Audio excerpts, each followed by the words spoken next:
and showcases the best of Liberia and shows the world the truth about Liberia. We educate, elevate, and promote all things Liberia. We conduct interviews, panel discussions, debates, and more. Tune in to Focus on Liberia on Facebook and YouTube and be a part of the stories that make up the news. This is Focus on Liberia, and I am Dennis Jar. Hello, ladies and gentlemen, and welcome to this special edition of Focus on Liberia we call Between the Headlines. My name is Dennis Jar, and we are broadcasting from Atlanta, Georgia. As you may know, the ANC convention or the CPP convention is going on right now in the city of Ganta, Nimba County, and it should be ending today. We have our reporters in Monrovia, in Ganta. They're going to be telling us exactly what's going on there. And so I've assembled a group of Liberians here to analyze and give us an in-depth analysis of what's obtaining in Ganta. The ANC standard bearer was expected to pick his vice presidential running mate, but that did not happen. We learned it's postponed. Why?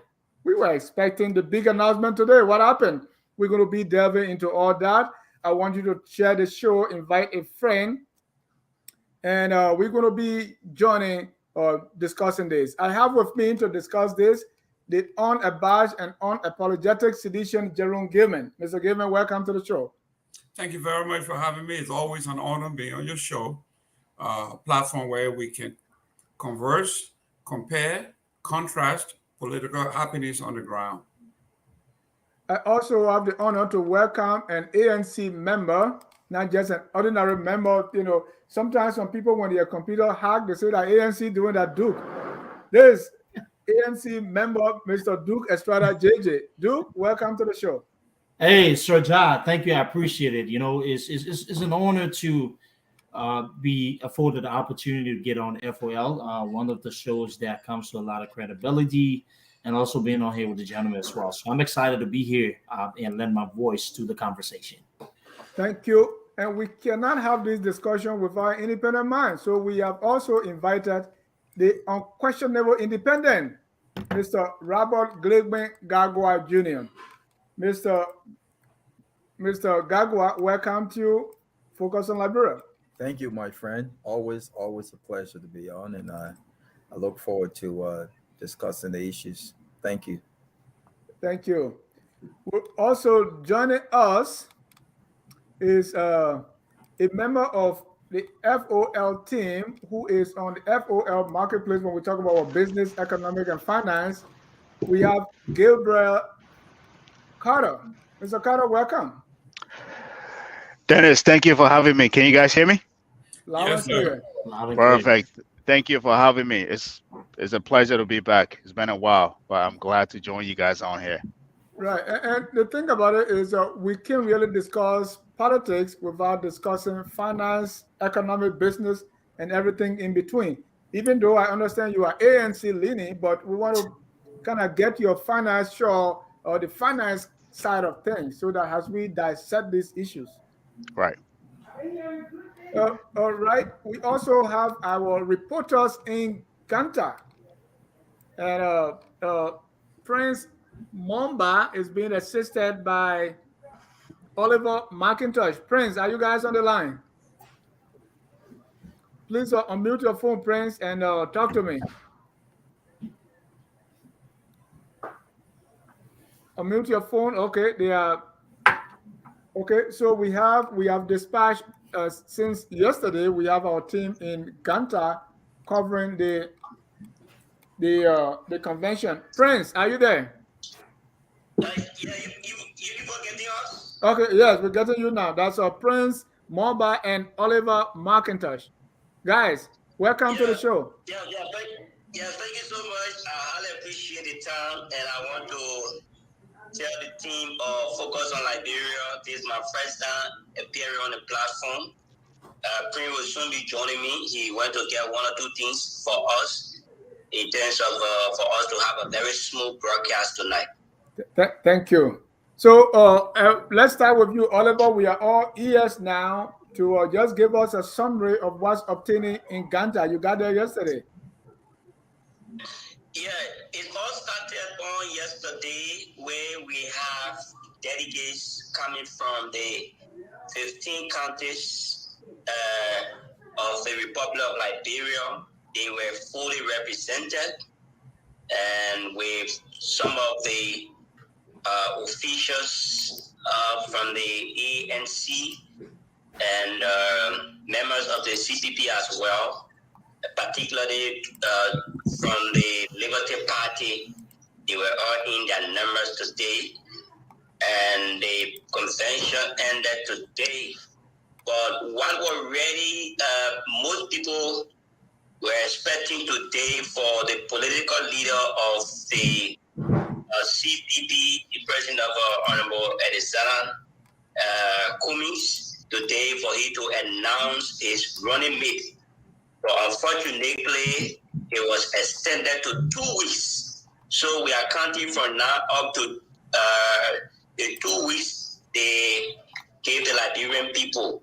In 2 weeks' time, the political leader, Edisana Cummings, said the running mate will be announced in the county where he going to pick up his running mate.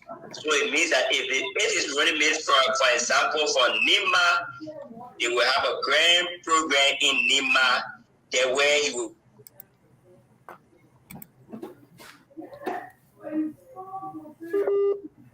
All right, we have some. Right, but Oliver.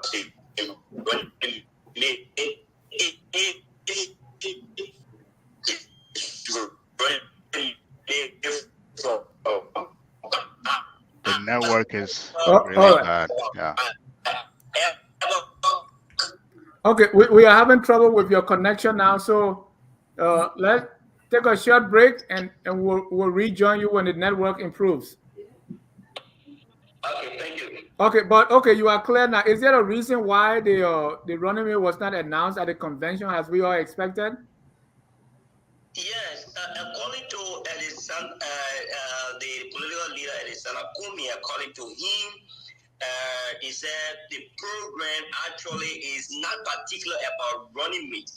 What is particular is to redeem Liberia, and where he was officially announced as the standard bearer of the CPP. So he said there will be 2 forms of program. The first is which the one I just ended, which has to do with the convention. And after that, 2 weeks from now, the vice standard bearer or the vice or the running mate to him will be announced in the country where the person is from. For example, if the person comes from Nima, right, you have another official program in that particular country where members of the CPP supporters, well-wishers will turn out in their numbers, and you will have another official program in announcing his running mate. So today, Oliver, were there other members like the legislative candidates announced? Yes, like for those that are running on the CPP ticket, we have people like Marcus here who comes from Mikey County, and then we have and we have Eric Clary Alpha, former senator of Mikey County, who are other aspirants within Lima County were also announced today. But like I said, the most important thing that everybody was looking up to today were even those that were watching the program on social media, those that were monitoring the radio, those that were following the program, their expectation, was for them to see that Edisana Cummings to announce his running mate, because there were some rumors, coming in that he was going to pick up this lady from Grand Bassa County, the late Charles Brumskine daughter, Charlene Brumskine, because this is the name we was actually, we were actually hearing, as relating announcing his running mate. So, everybody was so eager to know who is this person, because we have gotten a lot of rumors that this is she's on the list for her to be vice, running mate to Alexander Kumi. So generally, before I bring in my panelists to ask you if they have any question, what was the general mood in Ganta, the locals? Are people excited to be at the convention, or how are they feeling? No, the people, they were in their numbers. They were in their numbers, especially Nimanians. And for one of the questions we were, asking the people, especially those from Nima County, because we did ask them that let us look at the Unity Party. The Unity Party has taken one of their own sons within the county, looking at Jeremiah Kuhn, and then looking at the CPP and Alexander Kumi hosting such a program within their county. How do they feel? Will they not feel like maybe, for example, people from the Unity Party or from the camp of Jeremiah will be thinking, but then why is it our own people? We didn't expect much of them. But then yet they are in their numbers today and they are supporting the CPP. And they told us that as far as they are. All right. We're having some technical issues.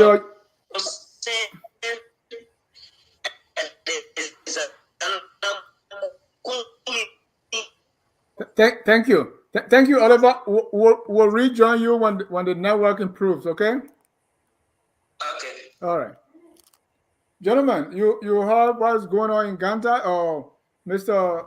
Duke Estrada, JJ, you're a member of the ANC. And you listen to our reporter there in Ganta. What are you hearing from your people on the ground? How is the convention, if I may ask? Well, I mean, just what the reporter said. There were, a high level of enthusiasm.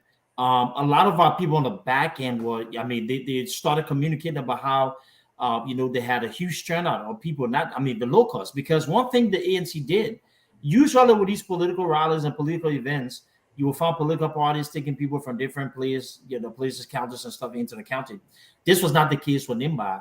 And so that was even more impressive to see the turnout from the people there. But overall, people were excited about the process because, mind you, this was the CPP process that has been, creating a lot of controversy over the past couple of years or so. So we're excited about that. We were even more impressed by the turnout. And in that crowd, there was a variance of people. There were older people, there were young people, there were women, supporters all over. And I think what the reporter was saying is right. The Nimbayans actually love Cummings. Cummings done a lot of work in Nimba County post 2017. From different accelerators, from different, investments in terms of Nimba, relationships in Nimba. So it doesn't come as a surprise that we had that kind of turnout. It just shows that the depth of the ANC machinery when it comes to grassroots mobilization. Thank you. Mr. Gagwa, what are you hearing from Nimba, Ganta as regards the convention, enthusiasm, turnout, expectations, and everything in between?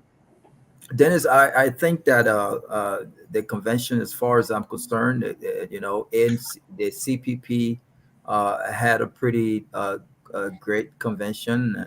I'm hearing a lot of thing about the Liberty Party actually being unified after this convention at the end of this deal.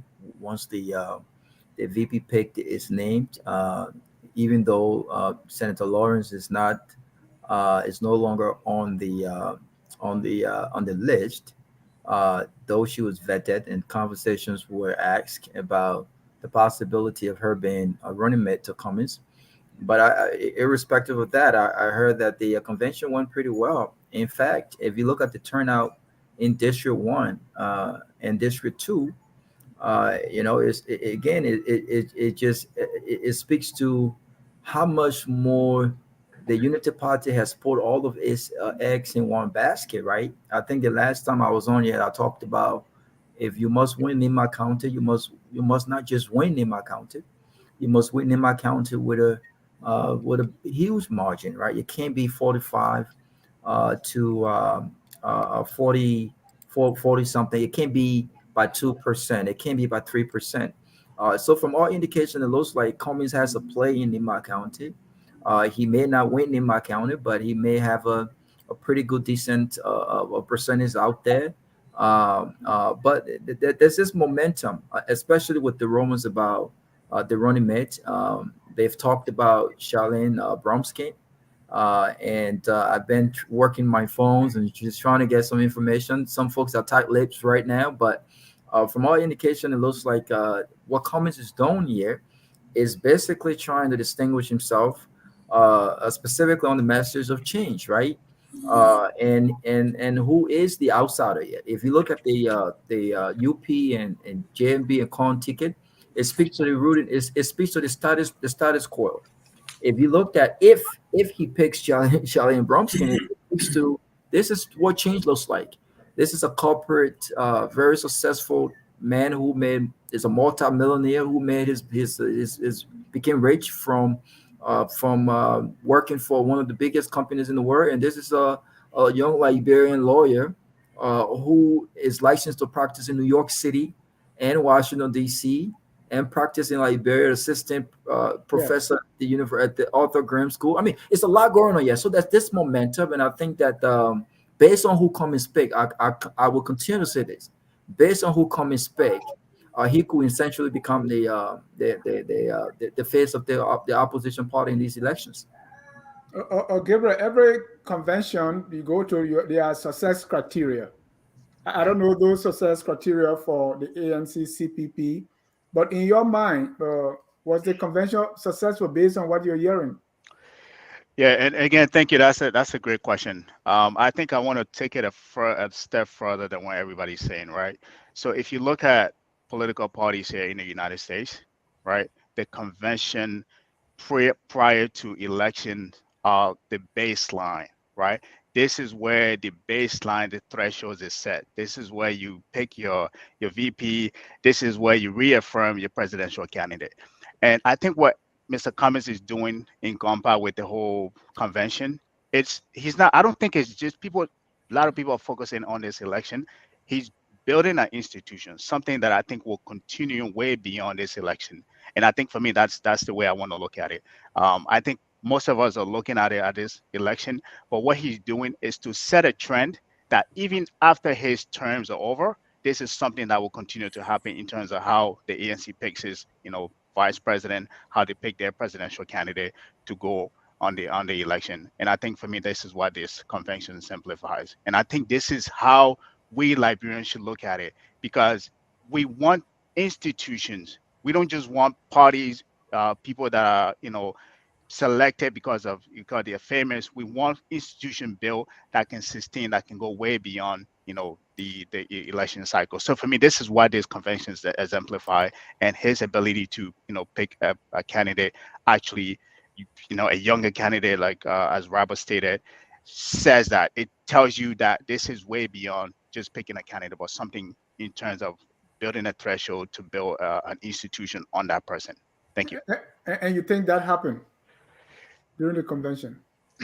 Well, I don't want to speculate here. There's a lot of speculation happening right now. I can't confirm or deny, everything that is out there. But I think, as everybody said, once that happened, it will be something that, goes way beyond this election, or maybe the next 2, 3, 4, 5 elections. This is an institution that is being built that I think will set this tone, will set the groundwork for every other party in our country, and how we see election, how we do election, and how we carry out election in our country.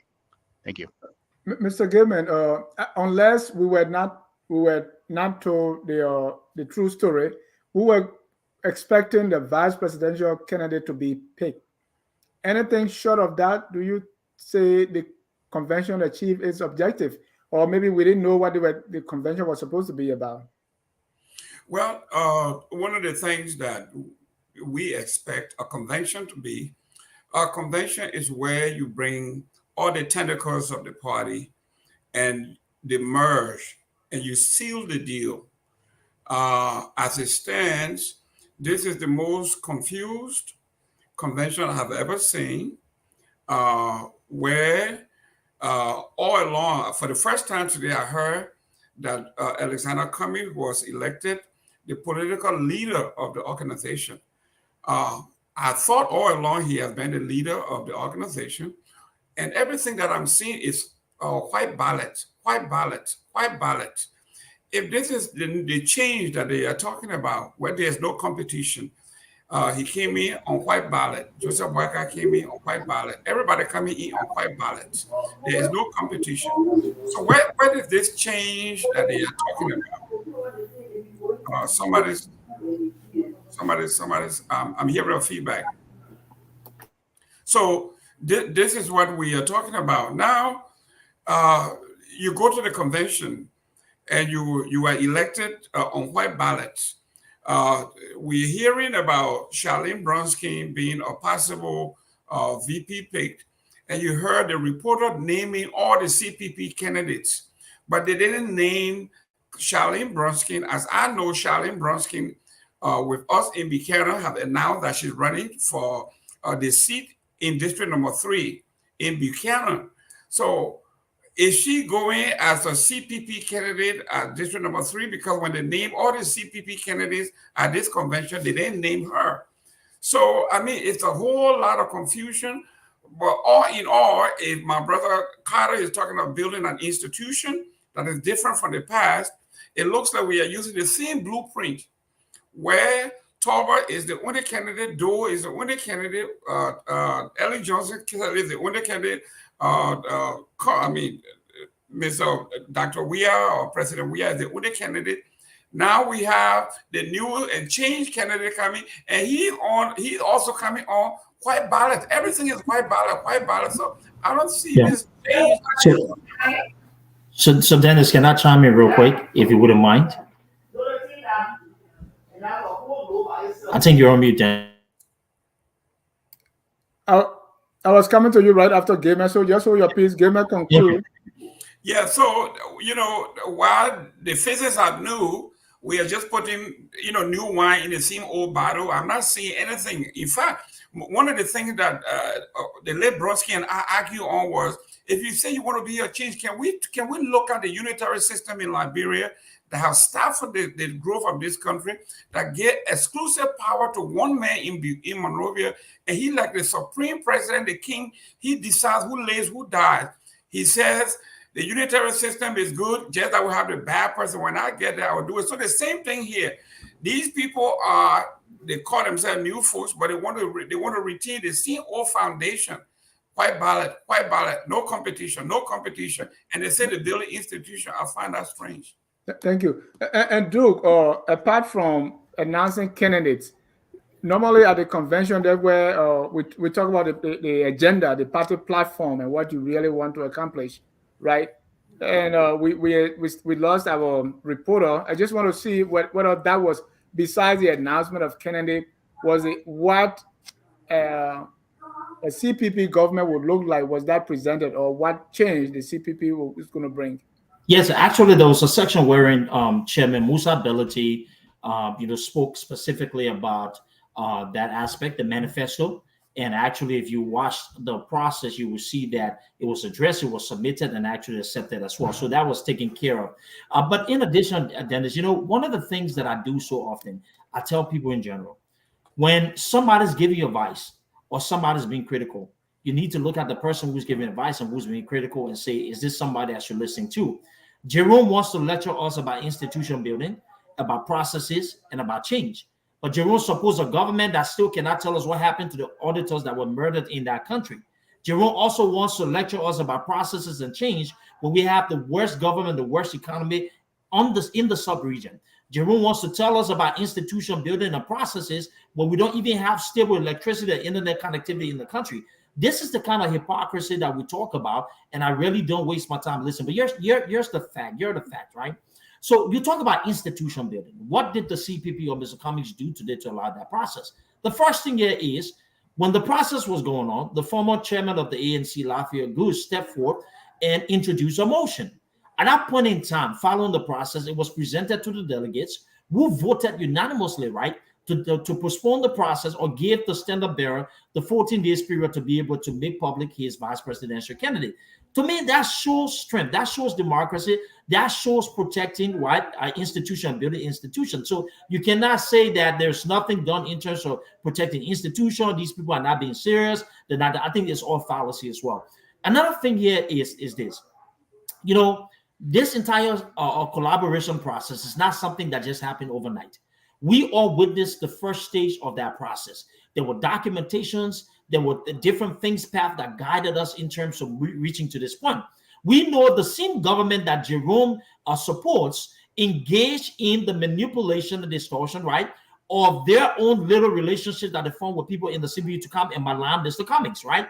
That act of the government to undermine our democracy is why we're here today, right? And so there was a new agreement that Robert said on the other show. There was a new agreement signed in the CPP, and it made it clear who the head of the CPP was going to be. That's why we had a convention today, and that particular agreement dictated and guided our process. So it is institution building. If you really want to be excited about the new Liberia, then you have to celebrate what happened today, because what happened today was clear indication that the CPP led by Mr. Cummings is in the interest of the Liberian people, and he's going to make sure that we're building institutions and we're guiding things based upon what we have in terms of the documentation that guides us as well. That's something I wanted to say. And finally, if you have another question, but Robert said something important that I wanted to make reference to. I saw Barack Obama during the Democratic National Party convention. And I saw how that singular moment propelled him into stardom, into being the face of the Democratic Party, and then eventually becoming the president of the United States. Today at the convention, what I saw in terms of Charlene Brumskine showed me that we have this re-energized base, right? We have this kind of new energy that's been infused, right, when it comes to this entire process. So there is something about the CPP during the convention and post-convention that's actually speaking momentum. And I know in the upcoming days, it's going to be make itself available, and we'll see that, something really, really is happening that's going to make Mr. Cummings the face of the opposition. Jerome, I want to give you 30 seconds before I go to Robert. The ball is crystal clear.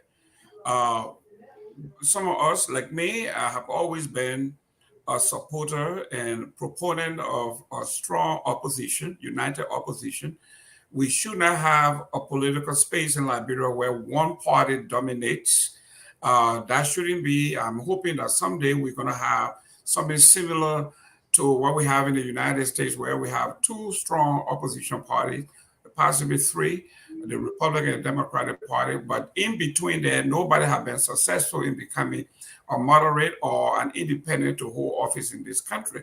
So we are hoping that we will have a strong opposition that will be able to counter whomever is in power. As far as something new is concerned, I am concerned about the same thing, because his mantra has been, you cannot do the same thing over and over and expect different results. So those of us who, to some degree, might be open-minded to see something new, to see the same President Tubman, Talbot, do the same style, going on and say, because I have a new face on it, it's going to work this time. I don't think it's right. I think JJ would be honest enough to tell us that, yes, young people like he and everybody else, we need a democratic space where we all can compete and say, listen, I want to be this, and let us have a debate. That is not happening in either one of these parties, and we got to be honest about that. Thank you. Yeah, but he mentioned it. He says something so quickly. 1 minute of your time there. Jerome is going to talk about President Tubman and President Doe.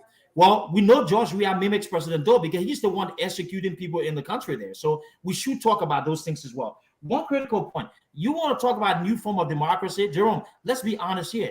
What the CPP is doing is something that promotes the interest of our very foundation of democracy. What your government did to work along with people to take away from the CPP to undermine our democracy is the real issue and the reason why we're looking to replace that. Dennis, I just wanted to throw that in. Gabriel, did we go in this convention expecting a VPP? What changed? The motion from my former classmate Lafayette Gu, was it something stage managed? Like because we're expecting a vice presidential pick, What changed? Why this sudden change of giving the standard bearer 2 weeks to finally pick? I thought we should It's even pick the VP before going to the convention. Then you get the momentum, everything is sealed up. What Yeah, happened? Dennis, I don't like speculation. I like to deal with facts. And this is exactly what I would like to say, right? In as much that we think this is a convention that was held to do exactly that, either to pick the VP prior to going to the convention to reveal in that presidential candidate, right? It is also a strategic move as well, right? You can't just go and just put all your cards on the table because you see everybody with cards in the hand thinking that they don't have, good cards in the hand, to use the poker analogy there, right?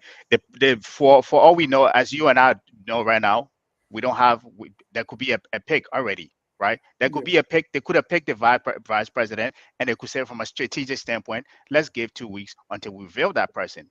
We don't know that. I don't know that. So we can't, as I said, I don't like to You think that was speculate. decided before the convention, or we went in the convention thinking that this was going to happen?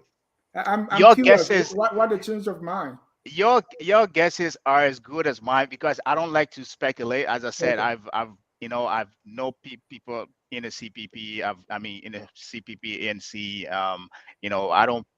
What I know, I don't know whether that happened prior to that or that happened, during the convention. What I'm saying is it could be a strategic move where, hey, we go in there, we see what is happening in the political landscape, and we Right. know this person is going to be a vice president. But from a strategic standpoint, do we want to reveal this person right now, or do we wait 2 weeks ahead from a strategic standpoint based on data that they may have collected? And it could be a decision set to say, hey, let's wait 2 weeks ahead, and this will be the right time to reveal this person. It could be so much. It could be based on that.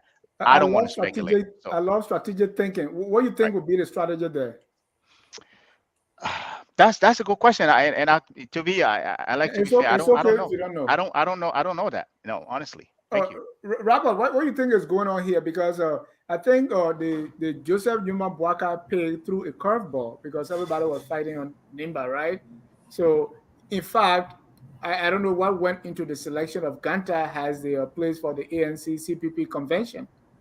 So now we went in this convention expecting, we're here and we're all expecting, including Mr. JJ, that by Monday we'll get our ANC running mate so we can talk about it. That didn't happen. In your mind, what changed? Or Well, why is Mr. Cummings undecided? I Here the think speculation, they say he's still trying to find somebody. He has not been able to get someone. I think that's a political narrative. I mean, people will have a lot to say about the peg until the peg is made, right? But I think a lot have happened in between when the convention date was announced, as opposed to how the peg impacted the convention date, right? From a strategic place, I don't think that look. I don't think that the peg should be announced at a convention. Look So they trick us into believing that, or what really happened? well, I think that the Unity Party folks have a very fine strategy, which is to put pressure on Cummings to quickly announce his running mate. And it just feels like they want to just get this going.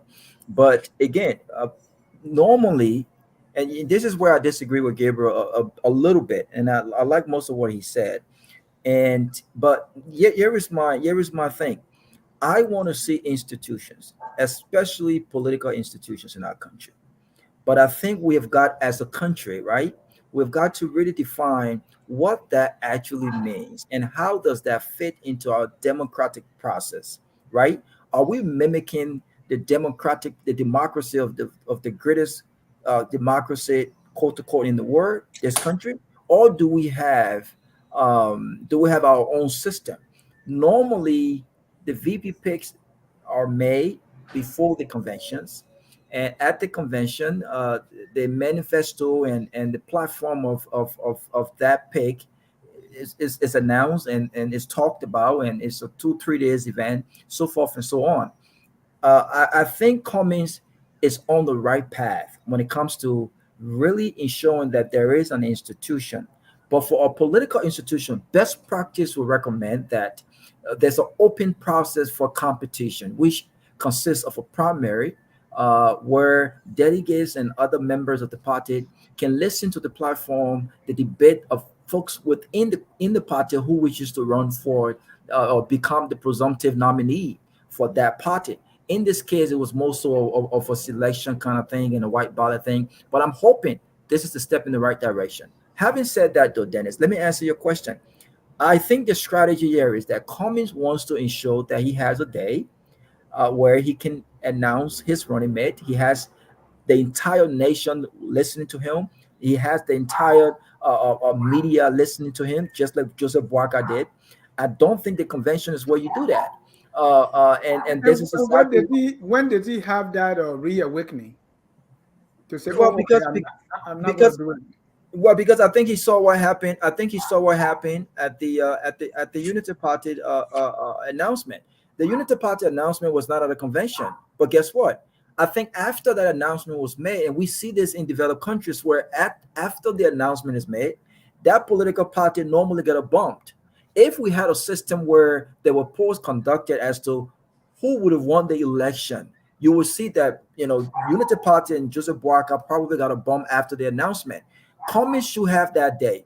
This pick should be made out of political rally, be it wherever he chooses, in Basso, in Nima, in Morovia, wherever he chooses. There should be a rally specifically naming the pick, not at a convention. I don't think that's a smart idea to go about that.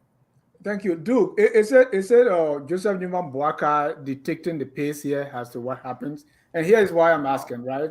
Because as we heard, Mr. Cummings was also pursuing Jeremiah Cohn, who was picked by JNB, and at a rally, not at a convention. Now, on second thought, the ANC decided not to announce the VP pick at a convention. Secondly, we also learned that the Unity Party is having a program in Basso where Yombly Kanga Lawrence is expected to endorse Joseph Newman Boakai, being that Yombly and Charlene come from the same county. I mean, could Unity Party be dictating things here for the ANC? Thanks, Dennis. I will address that point quickly, but let me just say this to add on to what Robert said and back to this institutional thing.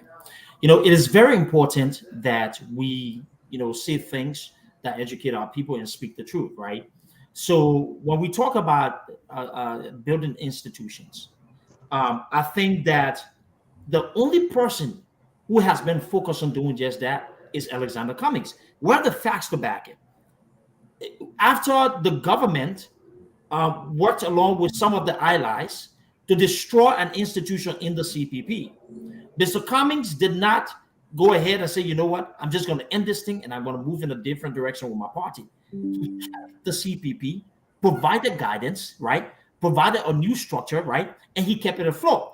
That's somebody who's in support of structure and institution. That was at the detriment of the Liberty Party. But it was not at the detriment. We need to define what is exactly the detriment of the Liberty Party. Because when the Liberty Party had its convention in Buchanan last year, what people fail to realize about majority of the people voted that they were siding along with the ANC. There only became a problem in the Liberty Party when few individuals disagreed with that decision at that convention and took a different route. Those are the facts. Another thing here quickly, let's also go back to the protecting institutions, right? Now, this decision to delay the announcement of the vice president was not something that was unilaterally done based on Mr. Cummings' own thinking. There was a motion introduced by the former chairman of the ANC. That motion was then passed on to delegates who voted overwhelmingly in support of it, right? But made the decision to give the vice presidency, the president, the opportunity to announce his running mate in 14 days. So why? But why is that? So it was introduced. The people wanted that, right? You, as a leader, you have to respect. Yeah, I'm saying why. So Dennis, you had a convention going on, something that was actually pivotal. You've had a lot of different wrinkles, a lot of things happening, right? It is only fair to show respect to the nominee, whoever's going to be chosen, right? Give them the opportunity to bask in the moment and to make sure that that particular ceremony is appropriate. So I think, though, I supported the decision. When it came through, I said, you know what, that's actually smart thinking. I think we should allow that particular process to have its own time, as opposed to, because we had 2 in 1. We had the ANC convention and we have the CPP convention. And you don't want to add a third thing there that's going to take away from that. So I think it was smart thinking, and I think that that was the right way to go. Now, but they didn't know that all along until they got to Ganta? So listen, I know for a fact that, you know, it is political when people say that Mr. Cummings does not have a vice presidential running mate. That's a joke. We've had that. I know who that person is going to be. I said it on the show the other day when I was being pushed to determine if it was somebody else. I said, we already know, right? So that's the most I would say on that. Also, the Unity Party is not dictating anything. In addition to the whole Kong thing, let's be honest here, Dennis. When you're going through a process, names will be submitted. Jeremiah Cohn's name was submitted by people close to him, right? Okay, out of respect for him and every other person's name that was submitted, the selection committee went through the initial process. Jeremiah Cohn's name did not go through the second phase. At that point in time, the selection committee determined that he was not a fit in terms of what we were trying to push. And what exactly are we trying to push is my final point, and I will give you back the opportunity. A lot of Liberians, some Liberians began to question Mr. Cummings and say that, you know, Mr. Cummings went and actually mingled with people who were part of the establishment, right? A lot of Liberians said that. You understand me? Mr. Cummings did that because he wanted to give, right, the process a chance and show Liberians that he's going to be a president for everybody and that he's going to guide the process. In so stating, what happens here is that going forward, if we have to bring a ticket to the Liberian people, it has to run on the mantra of change. And that's exactly what was the thought process. Jeremiah Cohn did not fit that narrative. Out of respect of the process and respect of every Liberian, we notify his team from day one that we had no interest in moving forward. We respected the fact that people brought his name forward, but he was never one of those people that moved on to the latter stage of the process. I just wanted to provide clarity in terms of that. Right, and that happened all the time. But just quickly, even though you don't want to tell us the running, who are really on Mr. Cummings' shortlist for this seat? Look, Dennis, I think that's part of the confusion, right? Because we don't know. The only people who are confused about this are people who have no business in trying to be worried about what the ANC is doing. What I would say to you is this: whoever name that's going to be brought forth in terms of Mr. Cummings running mate is going to represent the interests of the Liberian people. At the end of the day, what we're trying to do is to restore the democracy of our country, to restore our broken economy. Leadership in Liberia will be the true representation of what we push in terms of our message of change. And so, yes, that person's going to embody the vision of Mr. Cummings, embody the vision of change. And I'm telling you, that person's going to bring excitement to the ticket. Thank you. Mr. Gilman, you are from Bassa. It looked like Charlene, the name Charlene, I mean, she was at the convention. If you take a step back, at some point when the ANC, when the LP broke apart, she was kind of being called upon to kind of take a side. And finally, she was leaning the Musability fashion of the Liberty Party. Now she's on the short list of being picked, even though Mr. JJ doesn't want to tell us. But my question to you also is Joe Boakai kind of directing and dictating how the CPP behaves here when it comes to picking a running mate? Absolutely. CPP has nobody wants to be Cummings' running mate. Let's be frank, okay? Because let's look at democracy here. First of all, Mr. Duke is talking about we want to restore Liberia's democracy. You know that Duke may be very young and doesn't understand Liberian politics. Liberia have never been a democratic country. Liberia have never had a democracy. So there cannot be restored. We cannot restore anything that was never there. So let's get that right. Let me hold you there. You say we never had a democracy? What are you? Liberia, does someone tell me let's go back from 1822, from the arrival of 1822 to 1847 when we became let's go from 1847.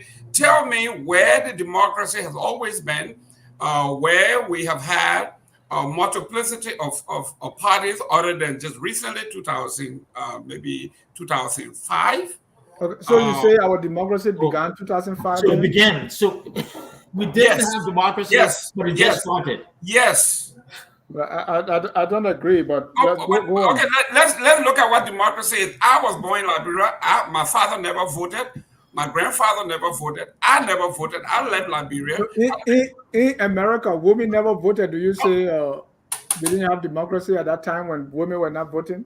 But what did they fight to say that particular part of it was not the full democracy that we envisioned? Oh, okay. Now you are distinguishing democracy and full democracy? Yes, because what he is saying here, as though we are now going to restore what we lost. We have never had it. So we can't say we lost something that we never had. Now, okay, let's move on. But we had democracy since 1847. Well, yeah, I mean, yeah, that's what most folks will say, 1847. So that's what it is. I know my brother talked about he doesn't want to dwell on what he said here. He doesn't want to believe and dwell in speculations. But then he turns it right around and says that this administration is killing folks with no, I mean, we are talking about speculations here at the highest level. When you talk about President Obama, and you talk about the American democracy that you want to mimic, the reason they have a convention, and I have been privileged to have worked in one of those here, it is this convention where we go, where all these states will come and cast a ballot and say, Iowa, we affirm this ticket of Barack Obama and Joe Biden. After it is done, we do our hey, and then we go home and sell. We do not leave the convention and then go home after the convention where everything should be legally sealed. Then we turn around and say, we are now going to select our vice president besides the fact.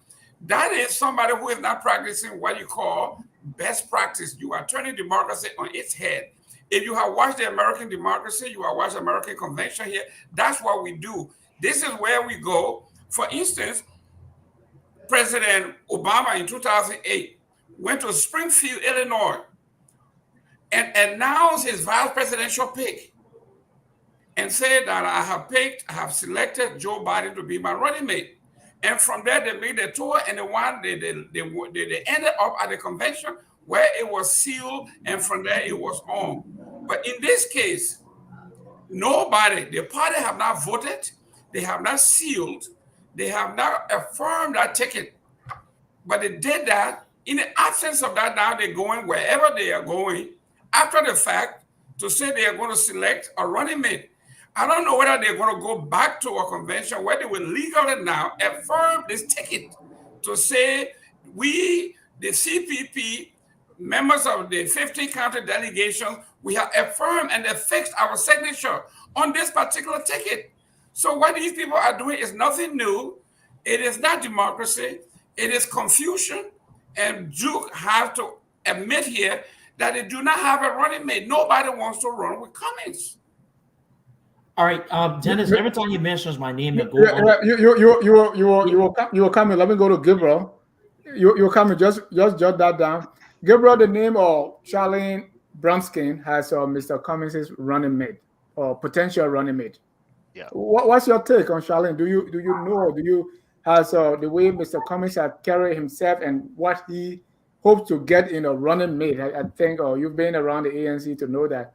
Does Councillor Charlene Brumskine fit that profile? I mean, if she were to be picked as the vice presidential candidate, I think it fits for someone coming from a business background, yeah, and looking at Liberia where it is, from a political standpoint. We know we have laws on the books that, even though they're on the books, nobody follow them.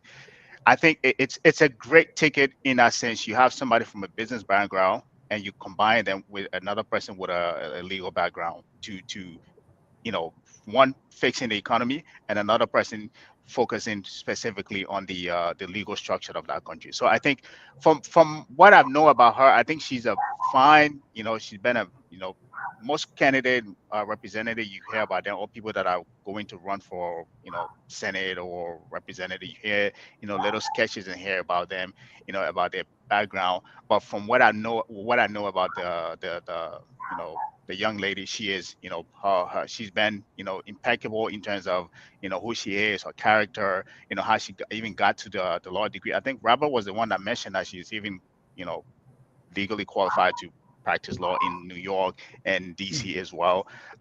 You cannot pick a better candidate to represent, young women specifically in our country, what young women should aspire to, and also. Where does Mr. Cummings struggle, or what does he lack that Charlene is bringing to this ticket? I think I've said that earlier. So, Mr. Cummings, let me take a step further by saying both Mr. Cummings and Councillor Brumskine have no public service experience in Liberia. Both of them have worked in the United States. Charlene was practicing law in New York. Mr. Cummings with Coca-Cola. Don't you think that Mr. Cummings will want somebody with a public service experience in Liberia to put that whole argument to rest? I mean, that is speculation. If you look at it, that is what I want to call public opinion. You don't need somebody with specifically. You look at the country as specifically what the country needs. You don't look at what people are speculating, or that what people think the requirement should be, that you should have public experience background before you even consider a president. No, it's not speculation. Candidate. I mean, to have a balance, right? Mr. Cummings has tons of corporate experience from America. So right. Don't you think you would need someone with a public service experience in Liberia to add to that ticket? I disagree. It's more about the agenda of the country and the agenda of what that presidential candidate want to accomplish for Liberia, right? So let's say you're coming to be a president. From a business standpoint that economically this country needs to be rescued, right? And from your skill set, you do embody those qualities. You have those skill sets to bring that to the table. But you also know that the legal structure within our country, where people can go bribe judges and all of those things are also are not correct as well, right? You pick somebody who's going to fix that. So it's not about this person needs to have a public experience background. You pick people based on what the country needs and the economic agenda of that country, and those two people that are able to accomplish it, those are the people that you pick. You don't pick people because the public say, oh, you need to have a public experience background, or you need to do something from a nonprofit in order to be considered that you will be able to do something in the country. I think those are just loose talk that people say, but you look at things specifically, what the country needs, who can deliver that, and make sure you bring people around you that complement that skill set to be able to accomplish that. Right. Robert, I'm coming to you here. On Councillor Brumskine, and the two, Mr. Cummings often say, "Hey, what is this public service experience anyway? What has it done to the people?" But in your own, both Mr. Cummings and Councillor Brumskine have never won any elections in Liberia. Do you think that's a problem?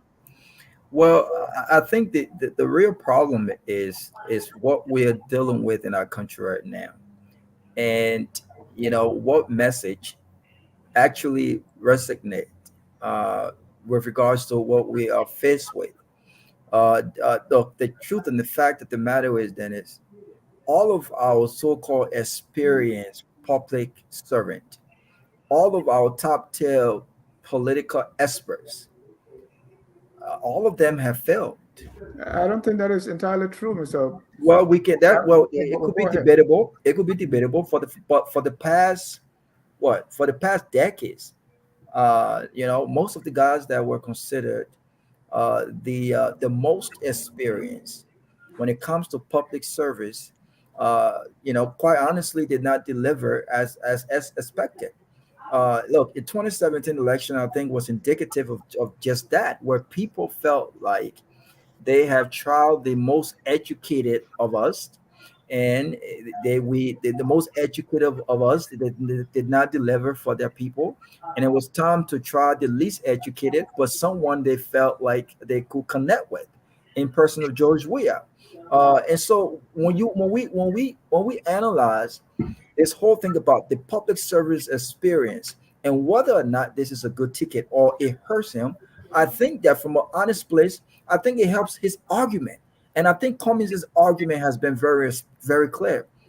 He has said many times that if public service experience means stealing from the people, then he doesn't want that kind of public service experience, and he does not have that kind of public service experience. If public service experience means corruption, massive corruption in government, then he does not have that. He does not want that, and he has also laid out how he's going to go about these things. So, Dennis, to be honest with you, if I was in Liberia right now and I had all of the experienced public servants, in person with Joseph Walker, for instance, and I had a guy who is a proven manager, who has managed big companies, and you have Charlene Brumskine, who is an attorney. She understands the legal issues when it comes to our country. She understands the Constitution. In fact, her father was a constitutional professor when it comes to Liberia Constitution. I think what you get from both of them is this message of, I think it's time to try the folks who have no public service and government experience.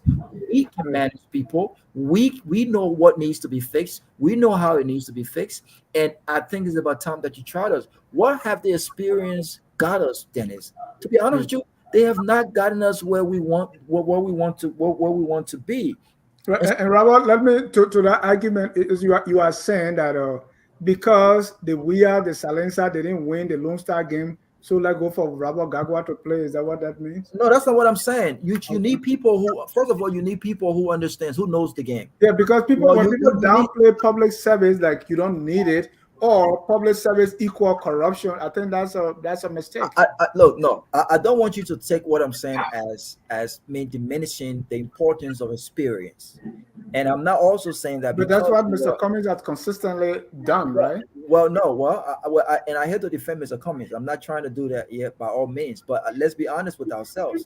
What I am saying is, when you look at where the country is, when you looked at the leaders we've had in the past, they have all been either folks who fought war before, and these are people we've always thought that because they got us into the mess that they got us into, they had some understanding of the magnitude of what they helped destroy, and so they understood how to get those things fixed.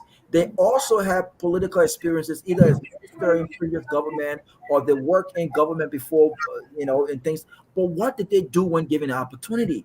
They have gotten us nowhere. Look at Korn, for instance. He specifically talked about all of the ideas. Let me narrow this down to LEC, for instance, when he talked about privatizing LEC, and when he talked about ensuring that jobs meant for Liberians are kept for Liberians. But guess what, Dennis? You don't need to be a vice president to ensure that jobs kept for Liberians are actually given to Liberians. You have oversight responsibility. That's one of your core responsibility as a lawmaker. So as a senator and a representative, the question is, what have you done? What have you done on record to ensure that you've exercised your oversight responsibility, to ensure that laws on the books are implemented, that you were not able to do because you didn't have the number, that you are telling me now, I will do these things under the Joseph Walker and Korn administration. Look, we have to put these things in context, and it has to make sense. Where we are as a country right now, we must decide. Do we want to continue with the experience, the status quo that have got us nowhere? Or is it about time that we try something different that will get us somewhere? I don't know what that is, but this experience talk would not work. If I was the hiring manager and I was looking at folks who have consistently serving government with nothing to show for it, I would have a tough choice here. Thank you, Robert. Yeah, I mean, it's common sense. And let me go to Duke, because two things here. We have, while it is true that we have people in public service who did very bad, very poorly, there are still decent Liberians who work in public service, including our public school teachers and other civil servants, right? So we can cast a broad brush by saying, hey, if public service equal corruption, then I don't want public service. Let's look at our Charlene. Let's say if she possibly to be paid, or what's her, when we come to law, right? What's her track record working in Liberia, especially for the poor, right? We have a lot of cases where people have been abused. We have LGBT sexual gender SGBV cases. We have people that have been wrongly accused. Tell me a little bit about Councillor Brumskine. What has she accomplished in that area? So, Dennis, I'm not here to say on this show that, Charlene Brumskine is going to be the vice presidential candidate. It's just hypothetical. We just want to kind of X-ray Charlene a little but bit. I think if you follow her activities over the years, she has been one of those women who've been very vocal when it comes to sexual and gender-based violence, right? She has actually made herself available in terms of, helping. She teaches at the Louis Arthur Graham School of Law, right? Charlene has a really good record when it comes in that space with young people as well, and it's something that's actually her strength. I'm sure at the appropriate time, once. Can you pinpoint some of those? So you don't. It's okay if you don't know. So I'm trying to stay away from talking about something that's not been official, because we don't know for a fact. But here are the facts that I know. When we're talking about public sector experience, I think it's time for us to really simplify things and be very definitive when we're talking. Who are the individuals we're talking about in terms of public sector experience? Are we talking about George Weah that came into the presidency with public sector experience? Are we talking about the ticket of Joseph Boycott and Prince Johnson? Are we talking about people like Edwin Melvin Snow? Are those individuals the face of public sector experience that we're talking about when we're talking about somebody that Mr. Cummings need a public sector experience? Because then if that's the case, Dennis, then we should start showing exactly what are those people done, right? That's got our country in a better position. The truth here is that there's nothing we can point to, right, that they've done, those individuals I've mentioned, that tells you or give you the confidence that they've been effective leaders. So that's not something that we'll feel proud about talking about public sector experience in that case. What I think our focus is, and in terms of the Liberian people, is this new form of leadership that considers real change, right? Real change that presents leaders who have what it takes to bring vision and a new form of ideology to drive the narrative that we all seek. What are those narratives? Economic prosperity. How can we build a vibrant private sector? That's something Mr. Cummings has been very vocal about and very practical about. He has provided a short-term guide for building our private sector. What did he say? We don't have the kind of infrastructures. We don't have the luxury of having five-star structures across the country, but we can use our natural environment to build our tourism sector that can drive some kind of short-term economic growth. But in the interim, provide some sort of blueprint that will drive our middle economy and then the long-term economy as well. Those are the ideas we're talking about in terms of leadership, and the only person that can drive that. But I think it is also important, Dennis, to address some real key issues here as well, since you've given me the chance to respond to, Gilman, who represents the field CDC government. So, Gilman, when you're talking about my understanding of Liberian politics, you don't know me. But I think, let's say this, Gilman, I'm not sure if you've actually served in any elected position in Liberia. When I say elected position, it doesn't have to be in the government position. But, I was involved in student politics in Liberia, right? And I have a record there. Now, number one. Number two, let me tell you who my father is. Roosevelt JJ, one of those leading politicians of our time. I was schooled to Liberian politics. I understand the inner workings of the Liberian politics. I witnessed my father win an election landslide in Margibi County, right? So I have been at the forefront of our political narratives and around some of the best minds when it comes to politics. Also, I'm not somebody who just woke up in America. I went to school in Liberia, right?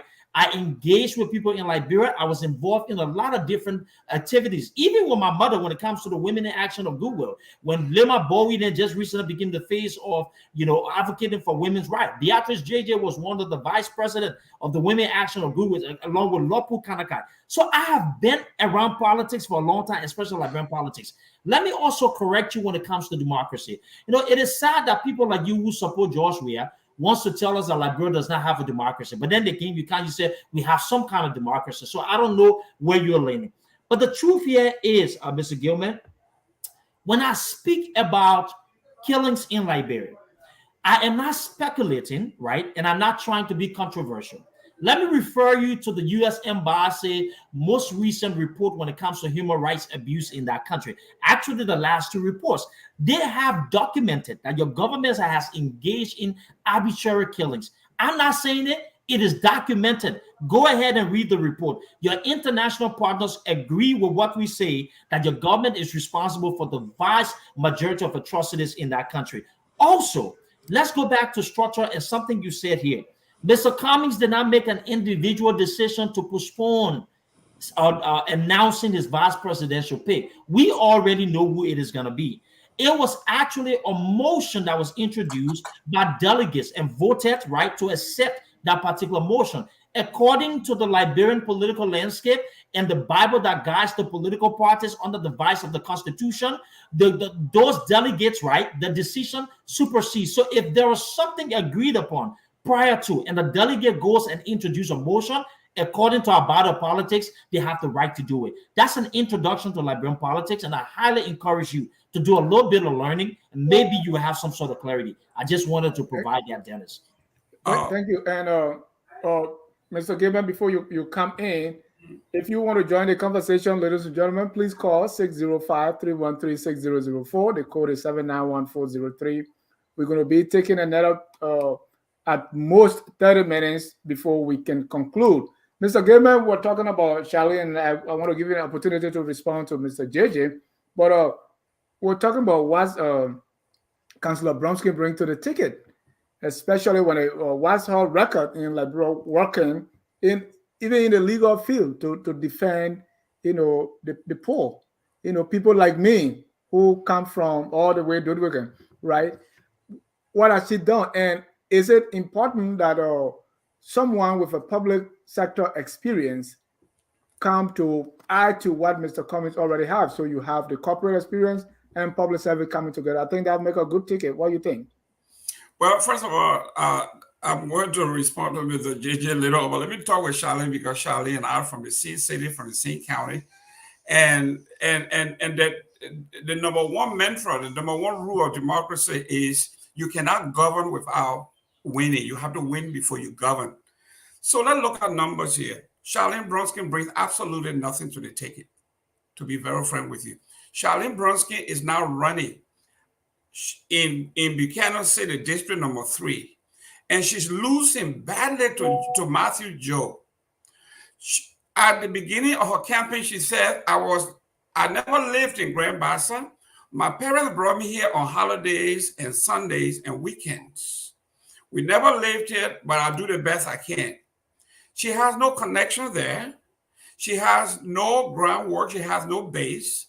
So I don't know why picking her would mean to anybody like Cummings, who himself has been accused for being a stranger, Johnny Jescam, who have no connection to the people. Why would he even pick somebody like Charlene, who have no record of advocacy? She have not had anything that has to do, like when she was running, she had a history of working with Market Wimi, her Susu clubs and all of these things across the country. Charlene Brumskine is known as an elitist. I'm surprised that some people are saying her father was a constitutional lawyer. Are you going to, we say we can't transfer crime, we can't transfer anything. Are you going to transfer somebody's father? In fact, when you look at Councilor Brumskine himself, Charles Walker Brumskine, the whole while he ran in Liberia, he never won any county besides Grand Bassa. So Brumskine was not this popularist person in the Republic of Liberia that everybody revered and wanted him to be president. That was never the case. So let me go to Mr. JJ here, where he's talking about whether I have had any elected position. When it comes to politics, it is Liberia. I grew up in Grand Bassa County, leadership at Bassa High School, leader, young people chair of the PAL movement, a follower of Marcus Matthew, student governor of Rutgers University, president of Liberian Community, New Jersey, vice president of ULA. So when you talk about politics, a fellow of the re-election of Barack Obama, worked in that campaign. So when you talk about politics from the high school all the way up to the international level, I have done it all. So when you're talking about the State Department record, the record that State Department, it never said that the president or the administration killed. It referenced extrajudicial killing. It didn't say the president killed somebody or CDC killed somebody or somebody. So you have to have these conversations, and the terminology, you got to have them correct. It never said this administration were killing folks. It didn't say that. I have a copy of the record right here. So when you read it, I want you to be precise and speak as though those who are listening to us have the copy of the report besides us, so they can look at it and tell. But when it comes to Mr. Cummings, I think Cummings is now into this la-la land where he is actually caught between a rock and a hard place. Joseph Walker have made it almost impossible for Cummings to have a political space in Liberia. It is now George Weah and Joseph Walker, and Cummings is just an afterthought. He doesn't have the base. He doesn't have the numbers. You can't govern without winning. He doesn't have a number. I'd be surprised in this going election, 2020 election, the CPP, after the past election, the CPP, the ANC, they didn't win. The ANC never won not one seat. Not one seat in the entire election 2017. Thank you, Mr. Gilman. Thank you. I want us to use the last 15 minutes. Let me bring on my callers here. We have 3 callers already lined up. Let's get the first one. That's Evans Morris. When do we provide clarity before the callers come in? Yeah, please write that down. I want to bring in the callers quickly so we can get 3 persons in. Mr. Morris, go ahead, sir. Thank you, Mr. Ja, and hello to your panelists. Quickly, I just want us to refresh our memories. I think at Coca-Cola, Cummings was the head of strategic planning or something like that. You know, this is a guy who had such an important position. Is it transferable, or has we seen it in terms of his politics? You're talking about running for president for almost 3 years. You had intention to run for president. You didn't plan. You didn't vet your VP candidates or people that you thought was going to be good vice presidential picks for almost 3 years, and you were president. You were head of planning and strategy at Coca-Cola. And the reason I won't even put that on Cummings. I will put it on a quote-unquote executive council or committee that they had.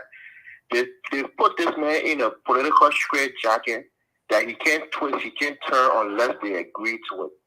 So how are you playing to his strengths when you're not allowing him to make some of the decisions that made him to rise up, that allowed him to rise up the ranks at Coca-Cola, when he's not the one in charge of making key decisions to really show his leadership style. When Mr. Duke is saying, when the delegate says something that we got to go by, even if Mr. Cummings is in the right direction, since we want to bring a different political dynamic to Liberia, we can't let him do anything alone. So what kind of leadership are we going to get from Cummings? Is it a combination of the executive council that's going to be ruling Liberia or Cummings? You're not allowing him to make any decision. He's not shining all the talent that he has. You guys are stifling it. That's why he's not gaining any traction. Thank you, Evans. Let me bring in Peter Kuye. Peter, you're live. Yeah, thanks for having me. Thanks for allowing me to add my voice to it. I'm going to work backwards. I want to address the last caller because people are listening to this stuff, right? We need to address things that are blatantly untrue. Cummings, we don't know how this came about. A lot of us don't. So the speculations that Cummings is somehow confused or he's in a straitjacket is laughable at best. It seems very strategic and very, very intelligent if you look at the doings of what's happening as far as the moves that UP made. This is chess. And I think a lot of people who are talking don't know what chess is. It's based on the moves that the person made. You move when they move. That's how it is. When you move, I move. So it's not he's in a straight jacket or he's being dictated. Yeah, that's what happens in real competition. kind of dictate the move the other person make, you make another move. So I think this was a strategic move. So us speculating that Mr. Cummings somehow confused or the executive committee somehow messed it up is laughable too. But next thing, I want to address Gilman. He talked about the report did not say that that the government or Joseph Boyka, George Weah engaged in extrajudicial or killed anyone. It was extrajudicial killings. Does he know what the term extrajudicial killing means? It simply means there are people being killed by the government unlawfully. There are times the government is allowed to end someone's life. When the term extrajudicial killing is used, it is saying that the government is performing those killings, but outside the legal framework. That's specifically and precisely what that means. It's not talking about anybody else. So he should probably research the term extrajudicial killing. Last point. Thank you. Last point. We talk about you talk about Mr. Cummings and some government experience. Mr. Cummings worked in a bureaucracy. What people are saying is, and we're using a lot of non sequiturs, that means the thought or the logic doesn't flow when we talk about experience. Mr. Cummings has extremely high bureaucratic experience. That is, he worked in a system where you have to follow rules and laws and play politics within that as you move and compete. He knows how to do that. I'm yet to hear someone say what experience a person who is working Liberian government will have that will help elevate our people. Because they're working in government, so they have that experience, and this experience helps Liberia and Liberian people. I want to hear those experiences. What Mr. Cummings has is he knows how government, how organization is supposed to function. Thank you. Thank you. Thank you. Let's bring on Norris Johnson. Yes, and I just wanted to say I appreciate the opportunity given to me to speak today, and I hope I'm clear and loud. And I have a couple of concerns, right? And we always hear Mr. Gayman talk about everything he wants to talk about. Market Dictatus, I'm glad that he stopped speaking about Market Dictatus. And let me just say this, right? Mr. Cummings is a blessing to Liberia, right? Because the reason why I'm saying this is because I have lived in corporate America, and I'm currently working with one of two tech companies in America. And I am a manager, but I have not even reached to the point where Mr. Cummings has reached it. And I know how bureaucratic this is. I know how this is demanding. It's about numbers and productivities. And if I keep watching numbers and productivities every day, and I sit there and think, I say, if Liberian, like Mr. Cummings, could make it that distance, he is refined. He is the only person that is ready to deliver Liberia. Why aren't we embracing one of our own? Why are we trying to tear ourselves down? Joseph Boyka have ruled Liberia for the past since 1800. What has Liberia benefited from that? Why are we still keep saying that experience in Liberia? Experience is only limited in Liberia, but Liberia has never benefited from it.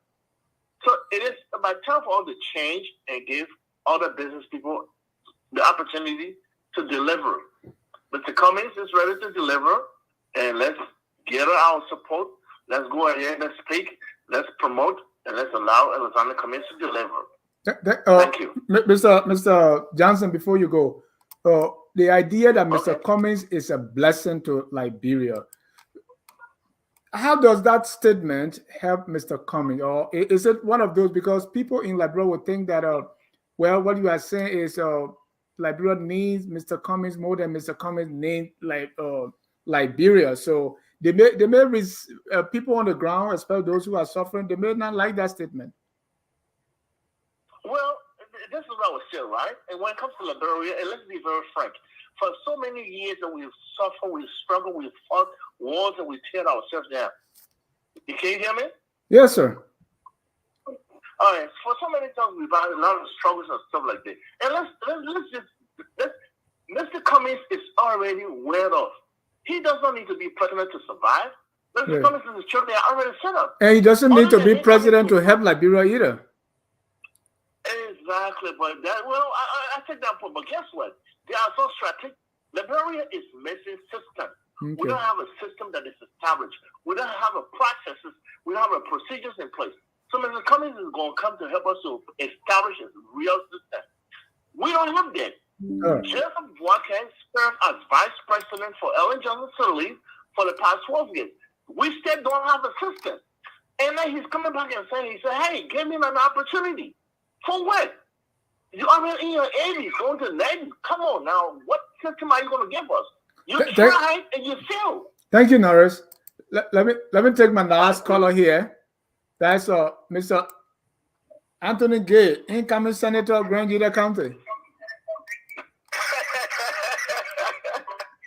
I withdrew my candidacy or my intention to run for the Senate of Grand Judah County because of personal reasons. That's breaking news right here on Focus. That's breaking news. Focus on Liberia. I think you're gonna say it's a breaking. Oh yeah, it's right, because we breaking news to the ANC. Because I communicated directly, and Mr. Cummings is aware. I was gonna go on the ANC ticket, but let me speak to the issue. Yeah, quickly. We are almost out of time. I like that question you asked the last speaker. What does Mr. Cummings being a blessing to Liberia mean? And I heard you saying that the ordinary person may not be happy. No, the ordinary person is happy. And this is the reason why Mr. Cummings is being attacked from all fronts. Even those people who just want to run 2029. They may be happy because we always have this savior mentality. Come and save us. We are dying. You know, like those guys in the boat. Master carries that now that we perish. Come and save us. Go ahead. No, it's not about the savior business. It's about the business of every Liberian having the opportunity to strive. You don't have to be a manager. You don't have to be an assistant minister to enjoy. You can even be a market woman. But when you carry your pepper or beta ball to the market, you will have somebody to buy your beta ball, and you will be able to buy something for your child or send your child to school. Right now, people are carrying their beta ball to market and bringing it back to the warehouse and paying for warehouse fee, and they're still not making money. So Mr. Cummings' leadership will provide opportunity for foreign direct investment, for Liberians to have investors coming to Liberia to create jobs, so that Liberia will have the opportunity to strive in their own country. You don't have to be in long queue to go play DV. The first year, if you don't win, you go back again the following year. Right now, when the state DV comes, every Liberian is trying in our country just to get out of the country. Mr. Cummings, Liberia is blessed. Our only problem is leadership. The country is blessed. If you're traveling to Liberia, you can find most foreigners on the plane. Why do you think they're flocking to Liberia? Why do you think they are going there? They are going there because they are benefiting from the resources in Liberia. Look at what happened in Cape Mount. They're taking our resources out of the country. So with Mr. Cummings, Liberia will have the opportunity. Like the 2 other speakers before me, I told you where I work. I'm not going to announce on this radio box, on your platform, but I told you where I work. How many Liberians have the opportunity to work in this environment? And I am a supervisor. Do you know what it means to be a supervisor of this company? I didn't even reach Mr. Cummings' level. So tell me about it. If I even become a project manager or director, do you know what it means for this statue of the company that I work for? Mr. Cummings, I send that to the highest level. So when I hear people talk about, oh, you don't have government experience, which government are we talking about? The Liberian government experience? What does the Liberian government experience will take anybody? Leadership is leadership regardless where you find yourself.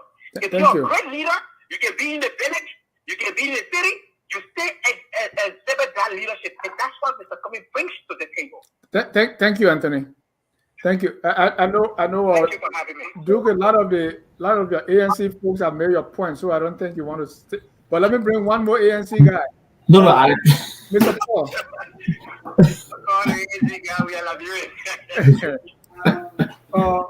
Dr. Paul, go ahead. You're alive.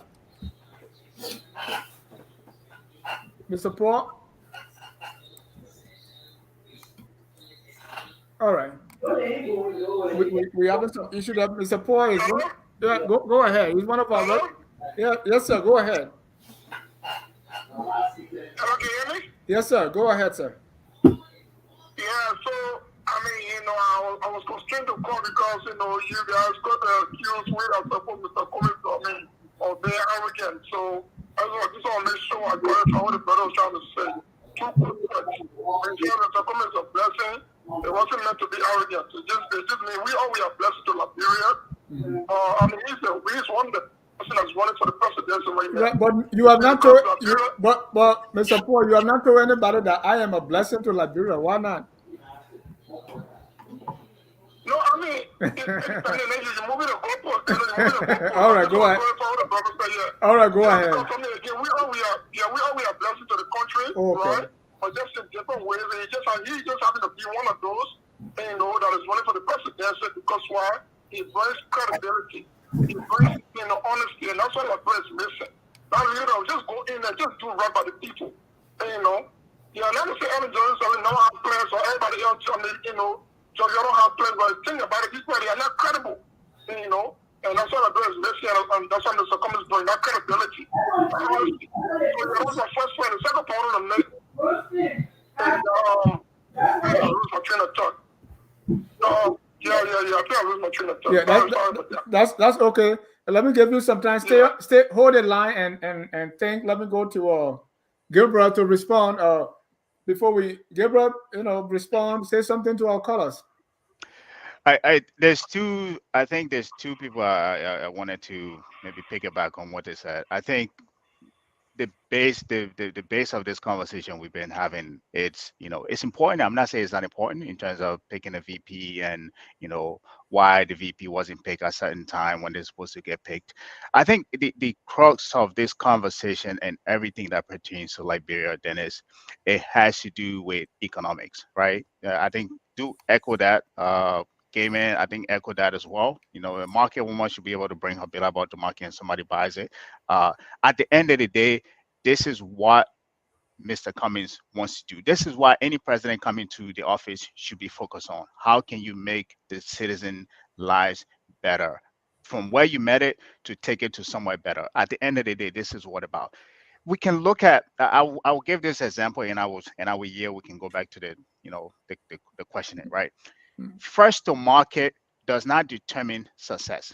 What do I mean by that? Just because you put your product out the first time, you being the first to put your product out, doesn't determine success. If that were the case, Nokia, all these other companies that put out product way before the iPhone came along, they would have commanded the market share. The Nokia, the iPhone, the BlackBerry, all of those things came to market first before the iPhone came along. So Mr. Cummings not announcing his presidential candidate and Mr. Boakai announcing his vice presidential candidate, it means nothing. It's all about strategy. How do you tend to advance the economic agenda of the country? How do you tend to make the country, the citizens in our country, lives better? We thought that was going to happen in 2017 when this government came to power. But as we can see, over the last 5 years, things have deteriorated. So the point that we're making here to say, hey, just because you announce your presidential candidate, your vice presidential candidate, that means you have control in terms of the share of voters that will vote at the end of election. It means nothing. It's all about how you finish at the end of the race, how you strategize. I would say one last thing and I will yield. Robert stated this. This is a chess game. It is a chess. If you know how to play chess, it's not about, because you make a move here, I will make a move here. It's thinking 5-6 steps ahead of your opponent. So if you make a move here, I asked you if Mr. Boakai was dictating the pace, and you said no, because it's based on Mr. Boakai's move that Mr. Cummings is moving a chess piece. It could be because he's already 5 steps ahead. That's what I'm saying. This is not about, because you do this, I'm just going to take a reactionary step and move my piece here. It's all about strategies. And again, as I said, it's not about who first comes to market, but how you go into this race and focus on your key economic issue and deliver on that. Thank you. Thank you. Mr. Paul, are you there now? Mr. Paul? Yes. Yeah. Can you hear me? Yes, sir. Yeah, thank thank you again. Yeah, I was able to gather myself.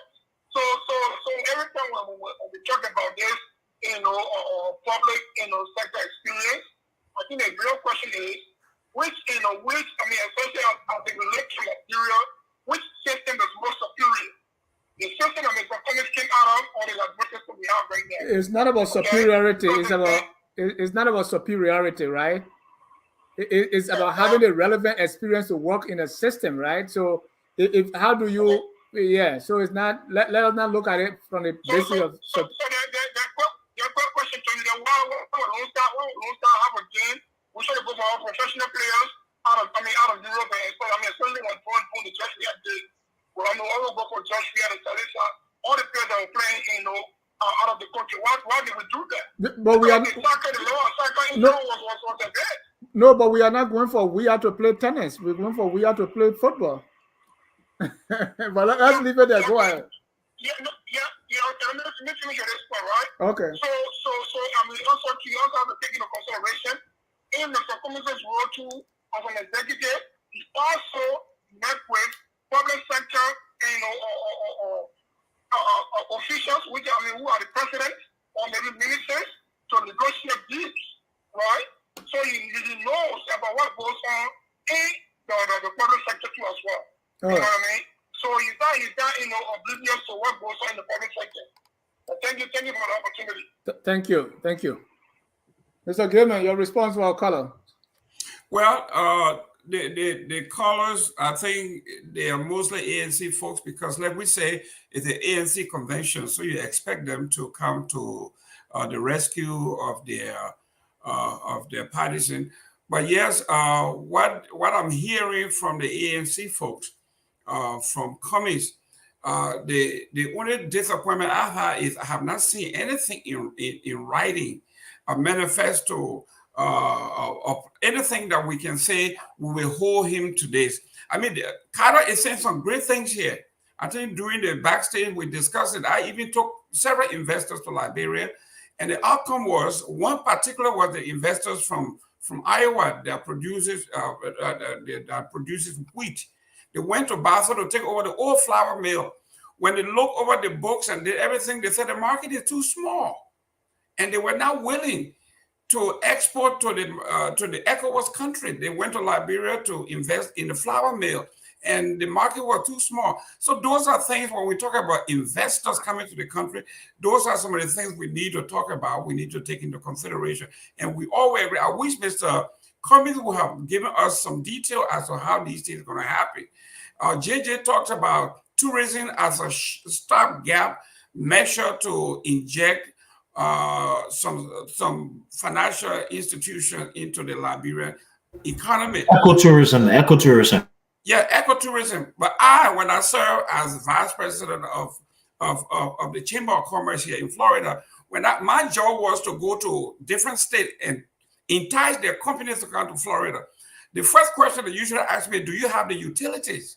That is roads, sewage system. Number one is roads. They have to be able to make the connection. Now you talk about ecotourism. How do we get to Grand Gita? How do we get to the Sapo National Forest? When we don't have road, we don't have heliports, we don't have helicopter, we don't have. So when you're talking these things, you have to be careful when you are talking because there are some experts that are listening to you, that it shouldn't just be a political talk. These things take major infrastructure. So you can't say we do a short gap or quick impact. It cannot happen. Ecotourism requires roads, it requires transportation, it requires all of those things that we do here in Florida. Thank you very much. Thank you. Gentlemen, the time is fast spent here. Duke, let me give you a minute to respond to our comments. I was going to, but it's pretty short. Jerome, let me tell you this. I've built more than 15 years in financing corporate America. I've dealt with investors from all sorts, large portfolio, medium portfolios, whatever you call it. I understand what it takes to have that conversation with investors. Let me correct you. When you talk about Patawi Waterfall, right? Great opportunity in Bond County. You got people going there, but not at the scale. You talk about Limbasa.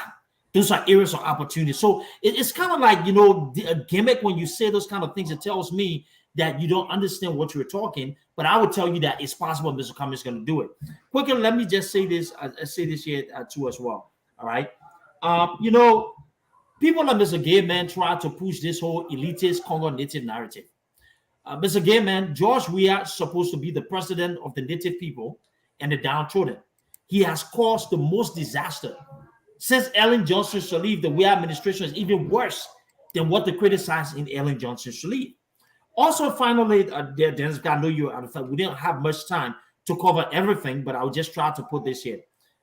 You know, I respect what FOL brings in terms of the credibility of this platform. And one thing I wouldn't do is to make remarks that's going to take away from what these people have built. Jerome, give me your own record tonight. When I mentioned the extrajudicial killings and arbitrary killings by the government, and I said it was included in the United States report, Dennis, it is in the report. The U.S. government says there were several reports that government officials and government agents and the government Liberia committed in arbitrary or unlawful killings. This is documented in the International Partners Report. I didn't make this up. These are evidences, but people like Jerome Gayman, Excuse me. You're defending the government like that. You want to talk, because you are spelling how read it. Mr. Gayman, you have your turn. Mr. Gayman, wait. Jerome Gayman. Mr. Duke, please use the last 30 seconds.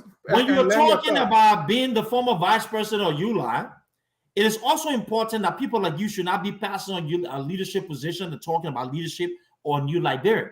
Your tenure under ULI was marred by massive corruption, massive ineptitude. Your name's been circulated on social media and in several conversations about these two of those individuals who have actually destroyed ULI. So we don't want to people like you. I just want to say that. Anyway, but Dennis, overall, I think we're able to expand on this conversation because we really need to talk a little more in details about Mr. Cummings and how he's going to change the economy, even expand further on the ecotourism aspect. I'm bringing one guy from Unity Party to debate you. But gentlemen, thank you so much. This was we quickly put this together. Mr. Yeah, you will wrap that up in your response, and this time we'll have 1 minute for you to respond, for you to give your closing comment. 1 minute each. Let me start with Mr. Gayman. Yeah, you see, when we are talking, I like people. The reason I just picked up on Mr. JJ is that Mr. JJ happens to be. I thought for some reason that the ANC people who have been a little different from the Unity Party folks. Because the Unity Party folks, one time we were talking about development, and one of the UP people got up and said, within 90 days, we can do all the roads. In 100 days, on a biker, we will do all the roads in the country. Can you imagine somebody saying this? Now, Mr. JJ was reading the State Department report. This is what I'm saying when you're doing propaganda. Read it as though people are watching you. Now, let's go down to what he was reading on extrajudicial killing. It says here on June 13, example, police Rufus Fungbe, an unarmed civilian, was killed in Kakata by a police officer. Can you imagine this? Then when you go down to this disappearance, said there were no report of disappearances by and on behalf of the government. He didn't mention that. Then when you're talking about human rights, they are talking about the arrest of Ava Tukpa as somebody who fled the country from the death squad. Now, these are things that we know are not true because Ava Tukpa was not arrested. Ava Tukpa was not threatened.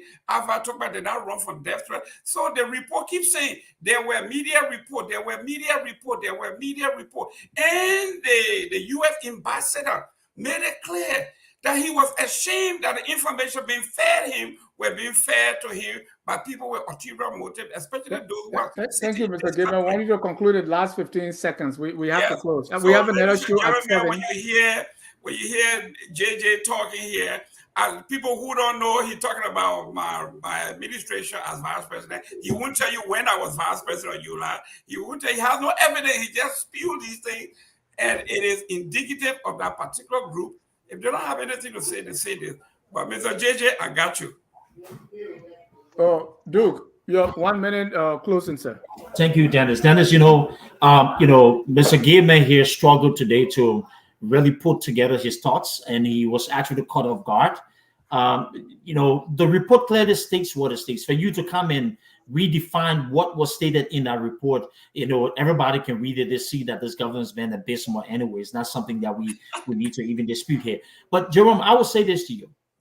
When it comes to investment, when it comes to the processes, when it comes to actually implementing, there is only one person capable of doing that, and it's Mr. Cummings. You're talking about old people say they want to build roads here and they can't do this. What has the Weah administration done?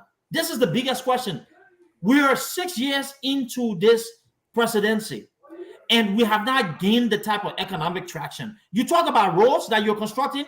I was just in Liberia. I am still sick today because of the pain in my ribs from the poor road condition in the country. So there's a difference between propaganda and reality. The reality shows that this government continues to struggle. This government has not been different than the Ellen administration. It has not brought in the type of economic traction. This is why the poor development agenda cannot tell you how many jobs it has actually created in the private sector as initially suggested to the bogus documentation. But overall, Dennis, finally, Mr. Cummings' leadership is going to be a breath of fresh air to the Liberian people. And hopefully on the next show, we'll be able to talk about those things that we're going to do that's going to be different from the Weah administration and some of the people who are propagating messages that are not in the interest of the Weah administration. But thank you for allowing us to be here, and hopefully we can expand on this going forward. Thank you. And come back after 2 weeks after possibly Charlene is announced as the running mate, and we're going to dive into that. Mr. Carter, you're closing. Dennis, thank you for having me. I think this was a great show. For me, I don't deal with the politics side, so I want to look at this, put a little economic spin on this thing. As I said earlier, I think this whole, who's going to fix the country, who's not going to fix the country, who's electing their VP, who's not electing their VP. At the end of the day, you're all, these are all salesmen trying to say, hey, I am the best candidate, or salesmen or saleswomen to say, I am the best candidate to take this country economically from where it is to a better position economically. Like, if you look at the history of Liberia, we've never been at that place, and we can have a whole different show to get to that place, right? We've tried, as somebody stated on the show, we tried experience, that failed. We tried, the whole tribal divisive part of this whole narrative that we usually pay the tribal in the Congo, that failed, right? And we tried to bring somebody in the country that can unify all of that. As I said, this is all about bettering the country economically. You, regardless of whether the person in the Unity Party, they're in the Liberty Party, or whatever party they're in, at the end of the day, what matters is how you can self-actualize. Self-actualization meaning you can have a job, take care of your family, send your children to school, and live a life that is decent to your standard of living, right? At the end of the day, this is what it is. We have failed. Weah has failed. He's been in there 5 years. If the country has deteriorated, the same thing. I don't want to go on his case yet, but Mr. Barker has been in power for over 40 years. I mean, his records are there. They're a massive failure. How are you going to tell me that person is going to come back and do something that he's been doing, that he has failed at 40 years doing that? How is he going to come back again? You expect him to fail? If you believe that, then I got a plane in Liberia that I want to sell you if you want to buy it. And lastly, I would say this narrative that we're trying to talk about here as politics, we should look at this thing economically. Economics affects everything. It affects how you sleep, who you marry, what you do in your life, how long you live. And this is what the fight should be about. And there's no other person who can deliver that than somebody who has done that at the highest level in corporate America. And we believe, for me, I think providing jobs in Liberia is the most essential piece that we should be focused on in our country. So I will leave it as that. Thank you. Thank you. Join us later on at 7 for the Liberia History Channel, we're going to be discussing McCarthyism and the Tubman administration. Our chief presenter, Carl Famula, will be here, and definitely I'll be here to moderate. Tomorrow, we're going to have a new day, discovering your strength, self-love, and your path to recovery. Priscilla Inato will be hosting Shalisha Wall. She's the author of It's Time to Go, How to Leave an Abusive Relationship. That's on the noonday. We also have Hello Pastor at 6, where we discuss biblical issues and answer all your questions from Reverend Dr. Chandler Freeman. Gentlemen, thank you very much. It's an honor to have you. I'm very fortunate you will be part of this network that elevate, educate, and promote all things Liberia. Until then, we leave you with our song that says, we are all Liberians. And if there's nothing else you get from us, please remember that we are all Liberians. Whether you support Mr. Cummings, Mr. Bwaka, Mr. Gonglo, or you support anyone else, or you don't even support anybody, you don't vote, we are all Liberians. What is incumbent upon all of us is to do our very best to make our country the glorious land of liberty. We are all Liberians, guys. Good night, and God bless you. We are Liberians. Liberia is our home. Liberian people.